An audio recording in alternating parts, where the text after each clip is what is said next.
Hi friends, ഓണമൊക്കെ ആയില്ലേന്ന് ചോദിച്ചാൽ പറമ്പിലെ കാടും പുല്ലൊക്കെ വെട്ടിത്തെളിച്ച് അങ്ങനെ നോക്കി നിൽക്കുമ്പോഴാണ് കേട്ടോ അച്ഛൻ്റെ വരവ്. ഓണം വിഷുവൊക്കെ ആകുമ്പോഴുള്ള പതിവാണ് കേട്ടോ ഇത്. വീട്ടിലേക്ക് ആവശ്യമുള്ള സാധനങ്ങളായിട്ടും കാശായിട്ടും ഒക്കെ കൊണ്ടുത്തരും. നമ്മൾ അങ്ങോട്ട് കൊടുക്കാൻ മറന്നാലും അവർ ഈ പതിവ് മറക്കാറില്ല കേട്ടോ. വേണ്ടാന്ന് പറഞ്ഞാൽ അത് കേൾക്കേയില്ല.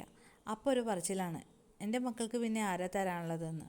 ചെറുപ്പം തൊട്ടേയുള്ള അച്ഛൻ്റെ ഒരു പരാതിയാണ് കേട്ടോ. ഞങ്ങൾ 2 പെൺകുട്ടികളായതുകൊണ്ട് തന്നെ എൻ്റെ മക്കളെ കൊടുത്തു കഴിഞ്ഞാൽ തിരിഞ്ഞു നോക്കാൻ പോലും ഒരാങ്ങളെ പോലും ഇല്ലയെന്ന്. പക്ഷേ ഞങ്ങൾക്ക് ഇത്രയും സ്നേഹിക്കാൻ അറിയാവുന്ന അച്ഛനും അമ്മയും ഉള്ളപ്പോൾ അതൊരു വിഷയമേ അല്ല. അമ്മയാണ് കേട്ടോ ഇതിനെല്ലാം അച്ഛന് കൂടെ നിന്ന് സപ്പോർട്ട് ചെയ്ത് എല്ലാം ചെയ്യിക്കുന്നതും. ഇത്തവണ അമ്മ വന്നില്ല കേട്ടോ. കഴിഞ്ഞ ദിവസം വന്ന് പോയതുകൊണ്ട് തന്നെ അമ്മ ഇന്ന് വന്നില്ല. അച്ഛൻ്റെ വരവ് ഇടയ്ക്കുള്ളതായതുകൊണ്ട് തന്നെ കഴിക്കാനും കുടിക്കാനും നിൽക്കാറില്ല കേട്ടോ. വന്ന് ഒന്നിരുന്ന് ഞങ്ങളെ കണ്ടിട്ട് അപ്പം തന്നെ മടങ്ങും. അങ്ങനെ അച്ഛൻ കൊണ്ടുവന്ന സഞ്ചിയിലെ പൊതിയൊക്കെ പൊട്ടിച്ച് സാധനങ്ങളൊക്കെ അടക്കി പറക്കി വെക്കുകയാണ്.